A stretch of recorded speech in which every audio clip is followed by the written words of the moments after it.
Hello, everybody, and welcome to this meeting, to this workshop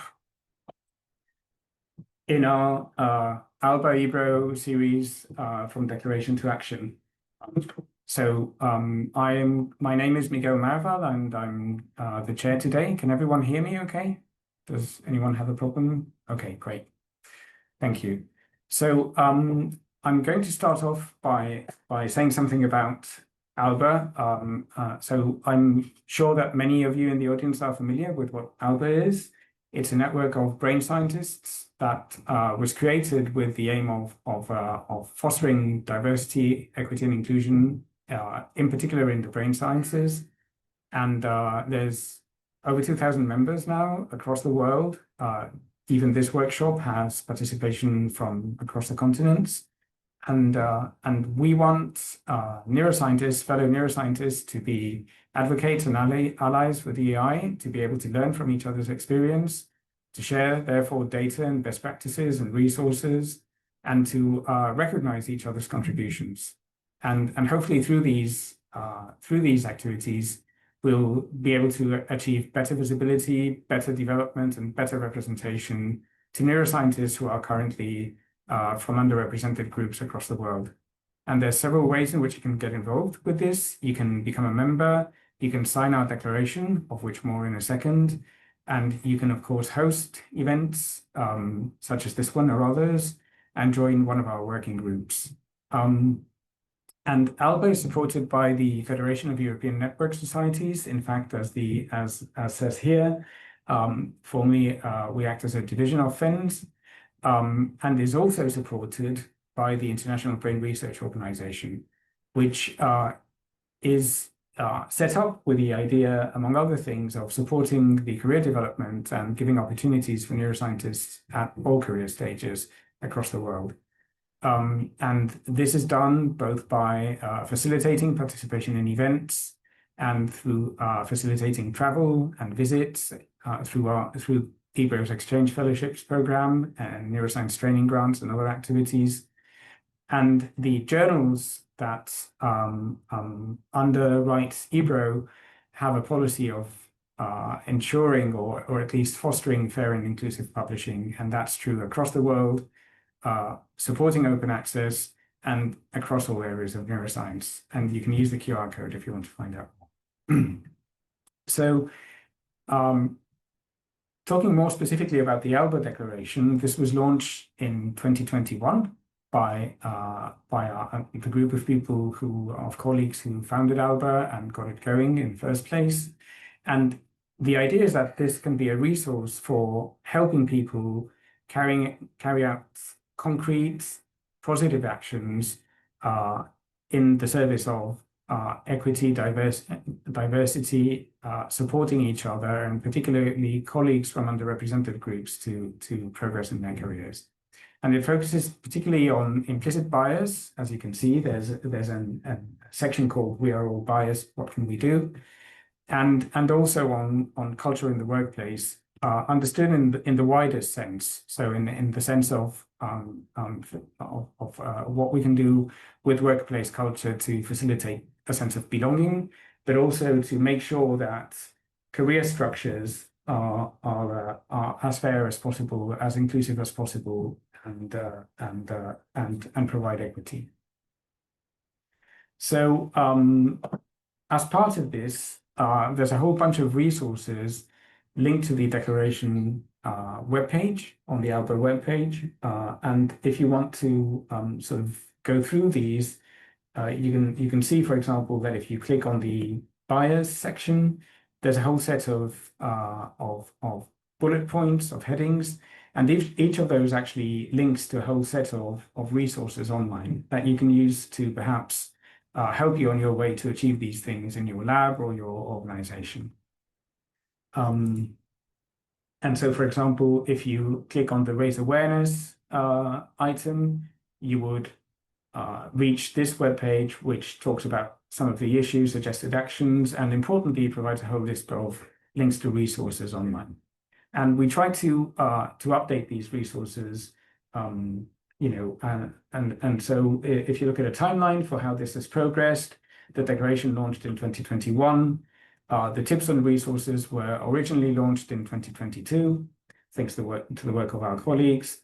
And over the last 2 or 3 years, we've tried to start collecting feedback from organizational signatories of the declaration and to try to learn from the feedback to see what sort of best practices we can circulate and add to the series of links.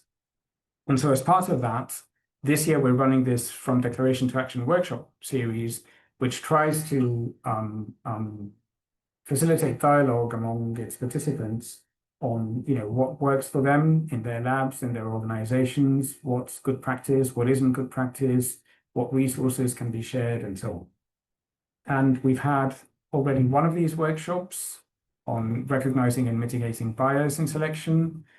Today's workshop, as you know, is on trying to improve academic work cultures. And then we will have a third workshop, which is currently being set up for November, on how to ensure that EDI programs and EDI practice can be made robust and sustainable, particularly given the onslaught against EDI values in the last year and in many countries across the world, right? So how can we make these values that we care about and that are crucial to improving the practice of science, how can we make sure that they are cemented into place in our institutions? That will be the topic of the next workshop in a couple of months. So for today, we're going to focus on inclusive culture. We're going to look at these particular headings, and I will come back to this slide in a minute to tell you a bit more about how we're going to do that. The speakers today, aside from me, and I'm just chairing the session and sort of facilitating the conversation, but our two featured speakers are Adrian Liston and Ibukun Akinbinade. Adrian is based at the University of Cambridge in the UK. He's originally from Australia. And Ibukun is based at the University of Calgary in Canada and is originally from Nigeria. And they are at different points in their careers. Each of them has had a fantastic and illustrious career in their own way. And I think in ways that are that go beyond sort of conventional, perhaps definitions of excellence in academia. And that's something that we hope to be able to explore in their presentation. So I won't say much more, but briefly, both of them have thought a lot and worked a lot on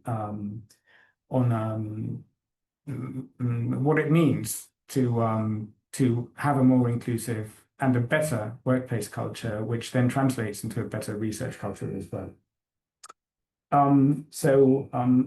I've included some info on both of them here on this slide, and in particular, there's a link there, which is so Adrian's lab has some fantastic resources on supporting careers and a blog which is recommended. And in addition to Adrian and Ibukun, Alicia Bushian, sorry if I'm mispronouncing your name, Alicia, has graciously offered to help us run the breakout rooms later in the session today. And she's based in Poland and is originally from there as well. So the program today, first of all, there's a little introductory spiel that you've just heard. And now we're going to move on to the discussion with our two excellent speakers. And as I've said, we're going to have 2 breakout rooms, and those are going to focus on particular topics which we think are very closely related to the inclusion aspects of the declaration. So the aspects of the declaration, the relevant aspects of the declaration, are in black here, and you can see that I've now added to this slide 4 breakout room topics in red, and those are the ones we're going to focus on. And so Mathilde will explain in a second how you can express your interest in joining one or another topic for the breakout rooms. We'll have two rounds of breakout rooms to give you the chance to participate in 2 of the discussions, or indeed to come back to the same topic if you feel that you want to explore it in more depth. And then we will have a couple of exchanges on what's said in the breakout rooms. So I think that's it for me. And the only thing that remains to be said, actually, two things remain to be said. The first one is we're recording this initial part of the workshop. That includes what I've just been saying, but also the presentations that Adrian and Ibukun will give, including the questions that I will be discussing with them. But then after that, we're going to stop the recording to allow all the participants the freedom of asking and discussing whatever they want to talk about with our speakers without having to worry about recording. But we felt that it was useful to record the first part so that anyone who isn't able to be here today could listen to the presentations. And then the final thing is please do tell us what you think of this workshop. Give us any useful feedback that might inform our future workshops and indeed our other activities. Great. So Adrian, and Ibukun, what we discussed was that we will have a conversation, right, where we will first hear something about the trajectories of each of you, right, and tell us about your own experience. In one case, running a research group and sort of developing its working culture, and in the other case, of working across research groups in your doctoral and postdoctoral career, Ibukun, across different continents, and the lessons that we can draw from those two experiences. So, Adrian, would you like to start, perhaps? And I suppose one overall question in your presentation is going to be about how we go about promoting a positive and inclusive working culture, right? That's going to be a sort of underlying question. Yeah, certainly. So should I maybe give a little bit of background about how I started to become a lab head? So I Yes, did please. my PhD in Australia. My focus is in immunology, although I've always been working at the boundary between immunology and neuroimmunology. After my PhD, I went and did a postdoc in the US. And I have to say, for me, the experience of being a postdoc was not entirely positive. It showed me a side of science that I hadn't been so aware of in Australia, where the culture of our institute was um, very open and not overtly competitive. And then in the US, I was in an environment that was in a very competitive environment where people were competing for prestige. And at that point, I got to say, I wasn't actually keen on staying in academia. I thought about leaving academia. I thought what my backup plan would be. And I decided that I wanted to go into public policy.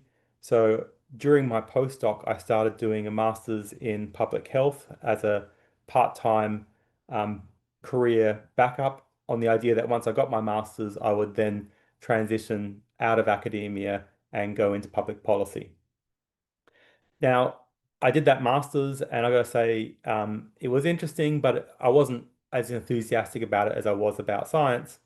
So I decided that I would apply for a round of positions in as a faculty member, and I was quite junior at that point. I didn't have a whole lot of choice, but I did end up with a couple of offers, and I took up one of those offers based in Belgium and started up my lab there. And I have to say, when I started up that lab, I made a conscious decision to myself that I would rather start up a team and be true to myself and true to my values and fail as a team than to start up a team and to become something I didn't want to become, which was a person who was putting competition ahead of my people. And I really thought that that was going to be a trade-off, and I was going to get that opportunity of running a team for 5 years, and then I would go and do something else afterwards. But it turned out that that actually is not a bad blueprint for running a team. And we end up being successful enough that I'm still continuing nearly 20 years later.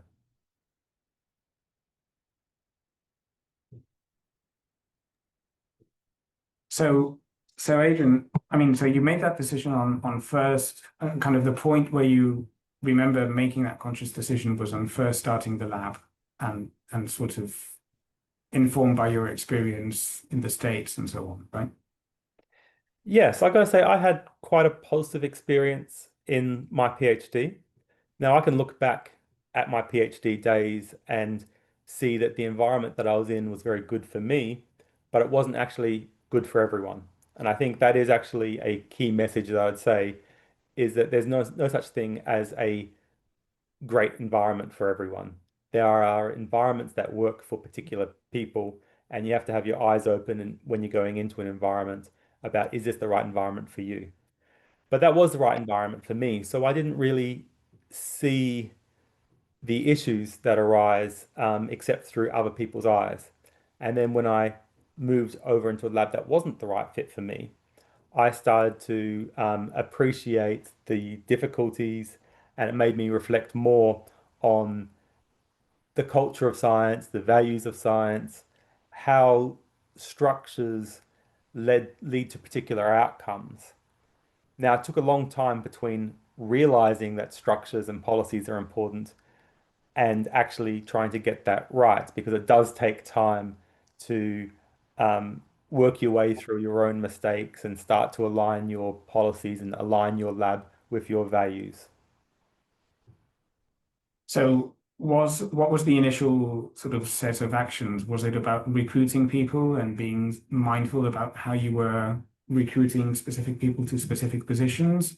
Or was it about what you told them when they joined and, having a particular induction where you try to share a set of values with people in the lab and being quite explicit about that? What was the first kind of set of steps that you sort of were mindful of taking with this aim of seeking diversity and seeking a certain kind of culture? Yes, well, I'd say the I can say what the first positive step that I made was, and also what the first big mistake that I made was. So in terms of the first thing I got right, that was really about trying to focus on having different people in the lab. I think it is incredibly valuable to have different people from different sets of experiences, different ways of thinking, different approaches to problem solving, different ways of communication, different life experiences. If I just had a whole host of people who were fantastic but identical, then there's no real value that comes out of it. Essentially, you're just adding extra hands, but you don't get synergies. And so I was very conscious about trying to have a diverse set of people in my lab. Um, I was very conscious about wanting to give people a second chance. I would say probably a third of my PhD students, for example, are PhD students who were either doing a PhD for a second shot or people who had to change supervisors because of an issue that had come up in their with their original supervisor. So, that was part of me valuing giving people a chance and um, prioritizing having a diverse set of voices in the lab. And that's still true now. I would say that something like 80% of people that have come through my lab over the last 20 years, which is about 200 people, about 80% of them are from groups that are historically underrepresented in STEM. So it is actually a large majority of the people coming through my lab have come from non-traditional backgrounds. Now, in terms of something I got wrong, and I think it's actually just as important to learn from what we get wrong at the start as what we get right, is it took me too long to realize that as a manager, the golden rule is not sufficient. Just saying, I want to treat other people the way I want to be treated, that only works if you've got a team full of mini-me's, where everyone comes into that team with the same values as you, the same emotional scar tissue as you, the same expectations as you. And I think actually what we need to do is we need to go beyond that approach and we really need to learn who our team members are as individuals. We need to learn what their priorities are. We need to learn how they want to be treated, and we treat people how they want to be treated rather than treat people how we want to be treated. And that took me time to learn. And there were certainly issues along the way, and I'm still working at it today. But I think it's a journey that I'm on. I'm going to turn to Brooklyn in a minute, but I'm just going to follow up on one aspect of the mistake, which is, I mean, I guess another part of it is the power imbalances as well, right? That the golden rule applies if you're sort of all, if you share a similar baseline, but very often people's interpretations of what you say or do are going to be very dependent on where they are relative to you on the career ladder and in terms of the power balance in the lab and so on, right? Absolutely. Science is a discipline that is extremely good at criticism. And part of becoming a scientist is participating in criticism so often that over time you do start to not take it personally. But especially for early career entrants into science, where they haven't yet developed that response to how to take criticism in science, it can feel very personal. And the bigger the power imbalance, the more personal it can feel, the more striking it can feel. And it's not just about your relative position, it's about the perceived relative position. So I have to say, when I was a very junior PI, and when I was a PI, I started at I was 28 or 29 when I started my lab. And at that point, I was more or less the same age as my postdocs and only slightly older than my PhD students.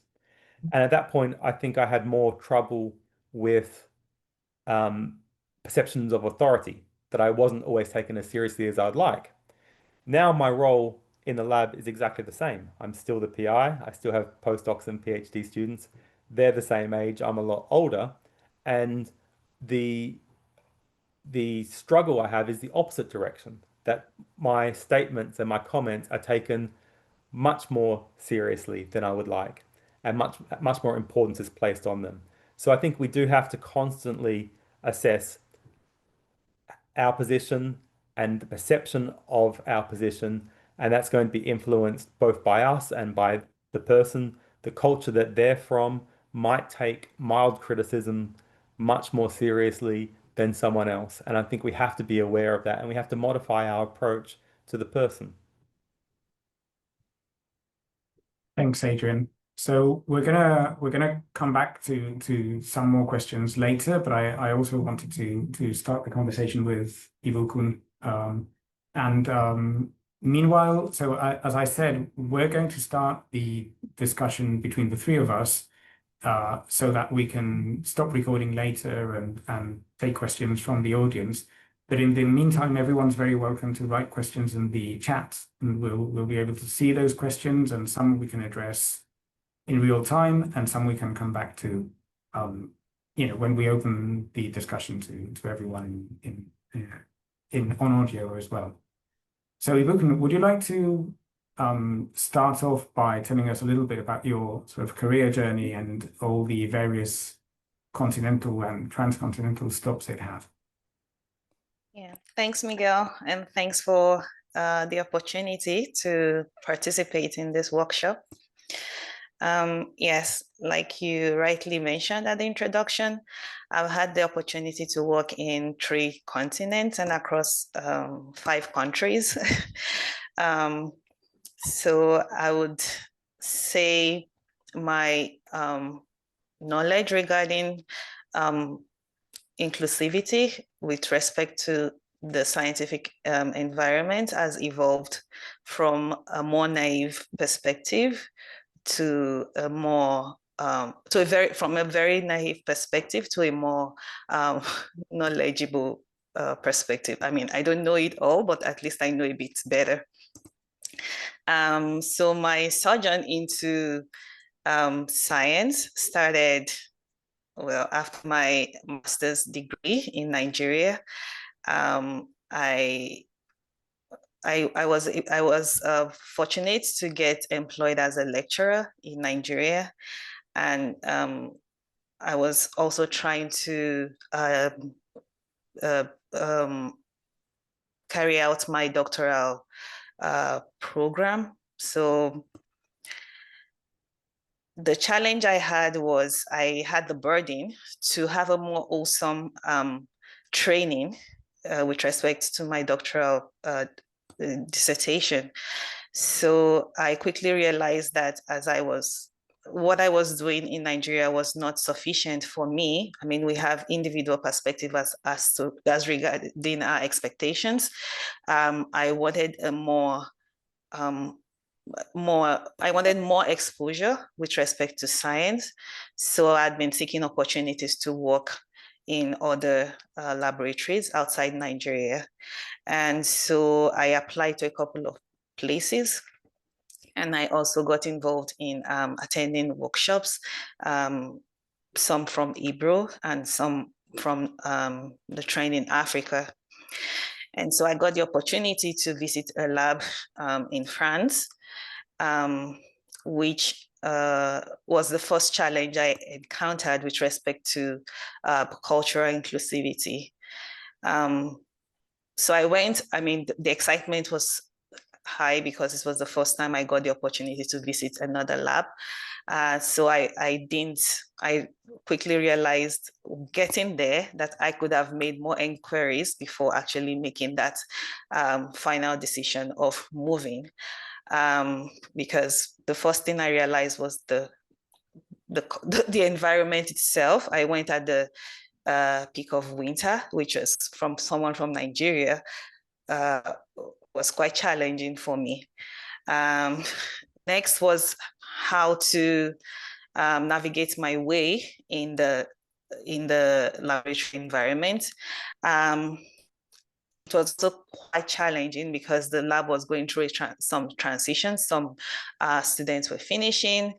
There was a temporary technician available. So not many people were around at that time. So it really, and then it was like during December, which was like a vacation. It was towards the period of vacation. So it was really difficult to get things going.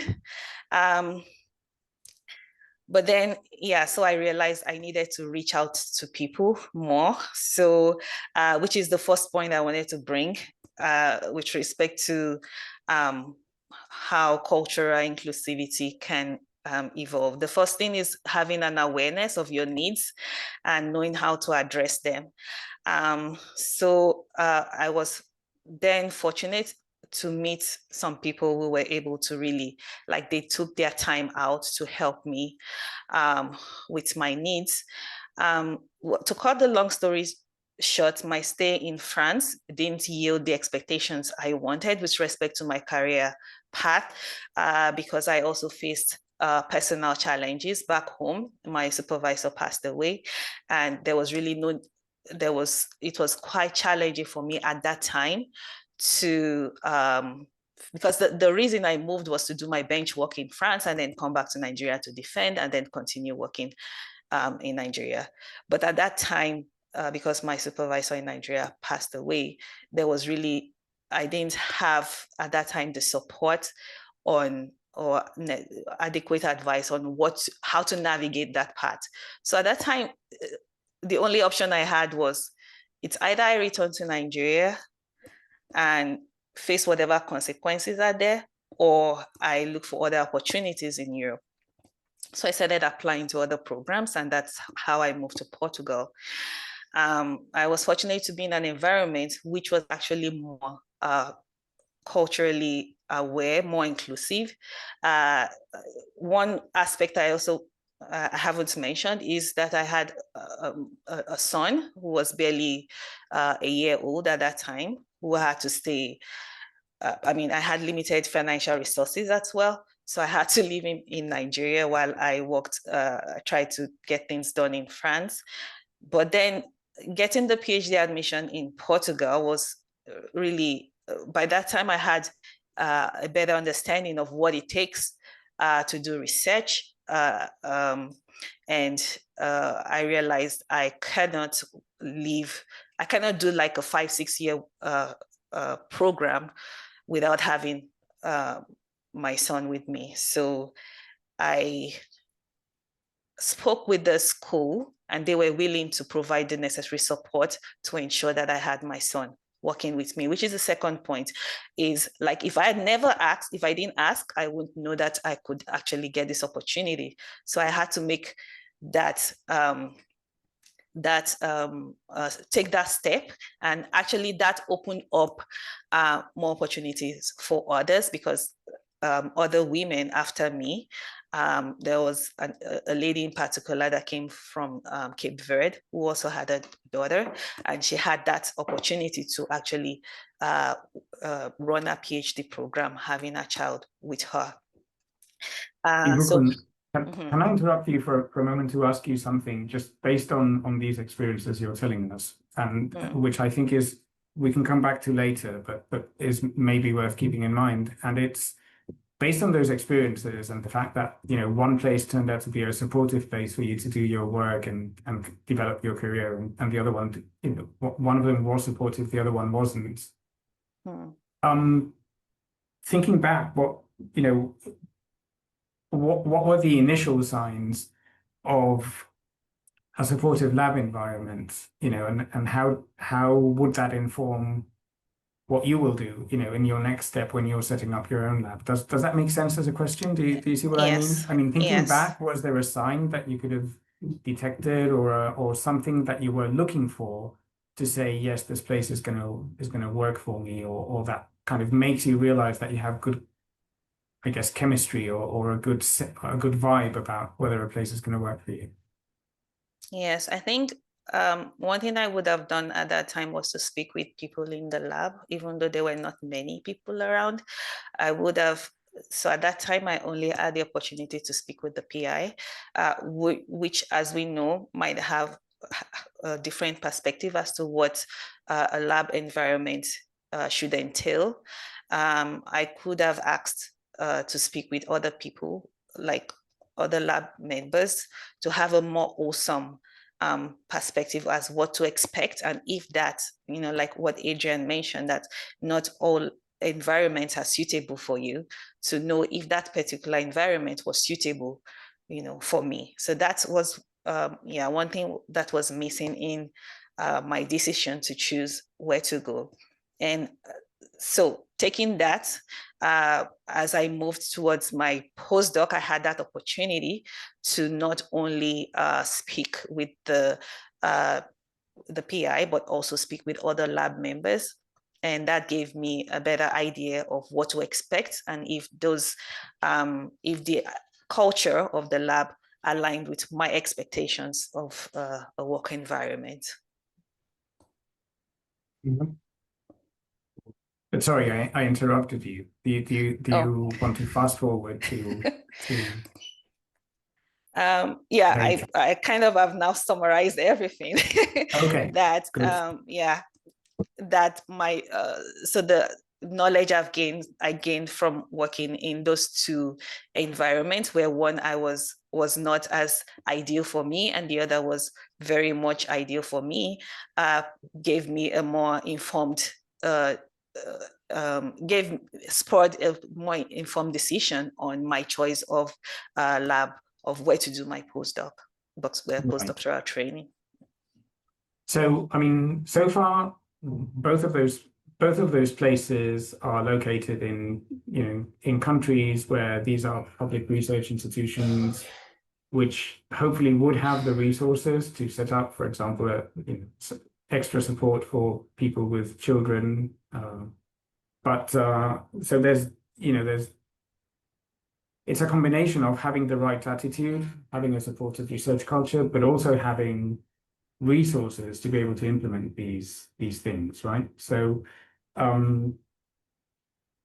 sort of, if you think of the resources that you could maybe implement in your own lab as you go forward, how resource intensive do you think those will be, and what are cheap things that can be done to improve or to create a more supportive experience for the people working in a lab, do you think? Well, as a mom, as I've mentioned, and a female in science, I think I'm more aware of the more challenging aspects, not to be biased to women, but Sure. I think if I have to, I mean, as I prepare to have my lab, I have those things like, well, I'm very well aware of the challenges that women, especially mothers, face. And I think I will make provision for flexibility, and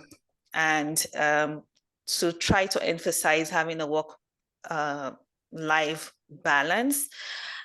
Because really, so I heard there's this comment I heard from my supervisor, and his motto is it's not how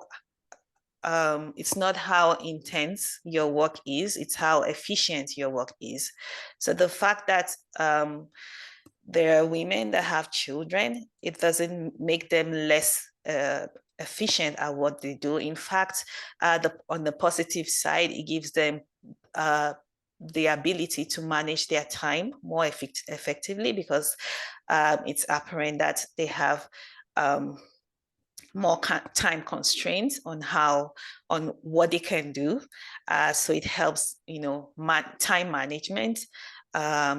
So yeah, and then I think that's one of the main things I would, and of course, I also read Adrian's profile, and I like the fact that he and his partner made a very well-informed decision of, both being involved in training their child. So that's, of course, tells us that not only women have that burden of, raising children, even men as well have that burden. So being aware of these facts and taking that into consideration when running the lab, when setting up expectations, it's what I will focus on. Thanks, Ibukun. So there's, we could go on and on with questions about this, but I also want to incorporate the questions that people have started to ask in the chat. And in a minute, we'll stop recording and turn to a wider conversation. But for now, I wanted to read a question here, which is very much around cultural dynamics and culture and the intersection with mentorship. So the question says, I'm a female PI who recently encountered a challenging situation involving cultural dynamics and gender in mentorship. I was co-supervising a male graduate student alongside a female junior PI. And the student, who came from a different cultural background, seemed to have lots of difficulty recognizing and respecting, particularly the female junior PI's authority, which created tension. So how to deal with these cultural differences and ensure that everyone's respected? And I think, probably this is for both of you, really. It's something where the answer, I guess, is there's no single good answer because it's a difficult situation, but I think practice helps here. Adrian, would you like to go first? Yes, certainly. So I would say, first of all, that I don't treat this as a cultural question. And the reason I don't is for practical reasons.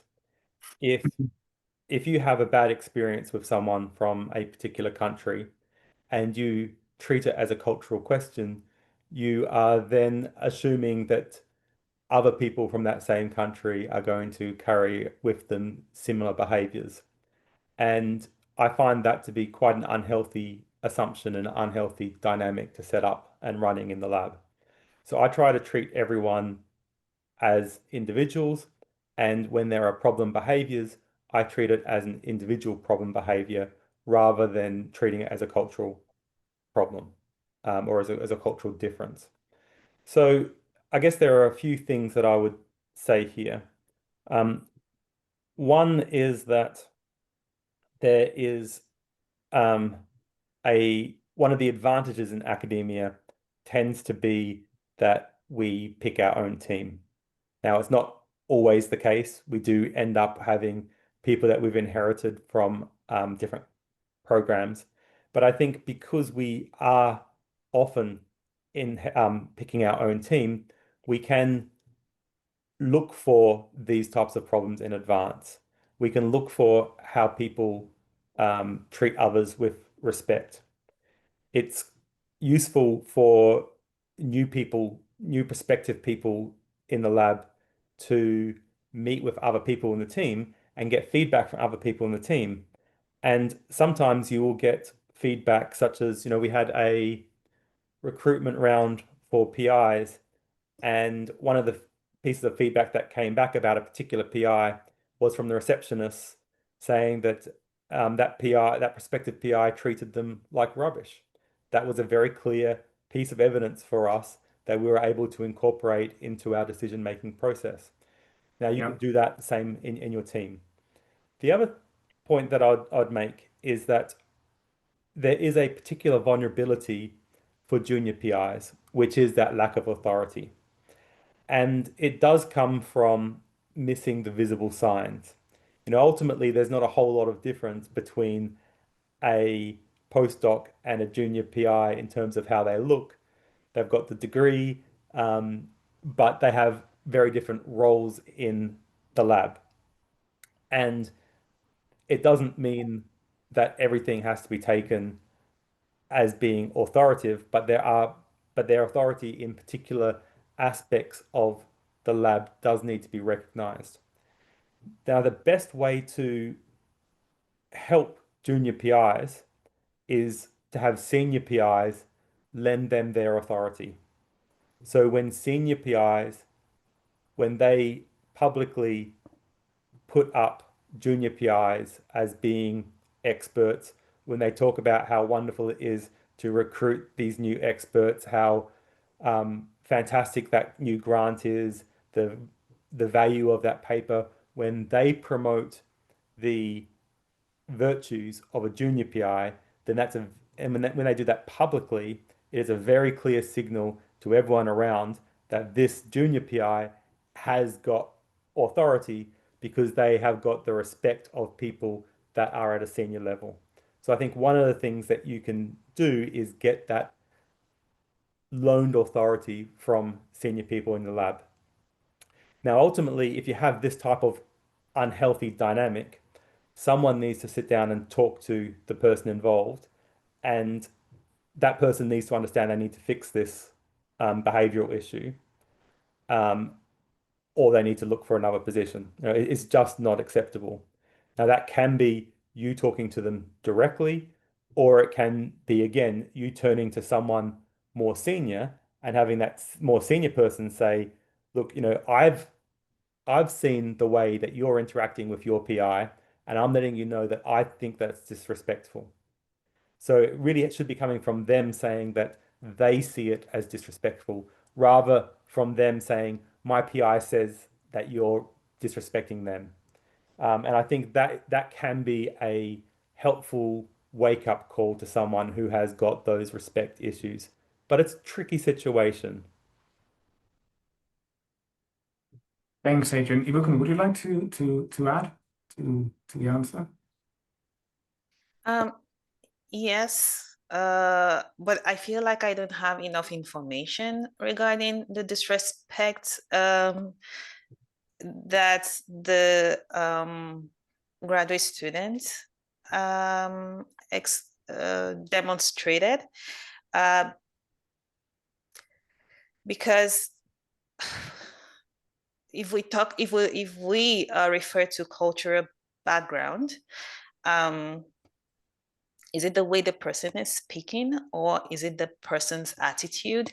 I think as a senior PI, if I was the senior PI, I would delve further to know the root of the disrespect. If it's an outright disrespect that I don't regard what the junior PI is telling me, then that will, I think I will take the steps in which Adrian has suggested. If it's emanating from sheer ignorance, then yeah, there has to be a very focused discussion on how the culture in the lab should be, and how the graduate students, probably the graduate students should have someone in the lab work closely with them to understand how the lab environment works and how they would navigate, how they should navigate things. Yeah. Thanks. I think we're going to have to move on. So I'm going to move on to the next question. Although Violetta, would you like to ask this yourself, and then we can stop recording and maybe actually have other people speaking, not just us, and asking their questions.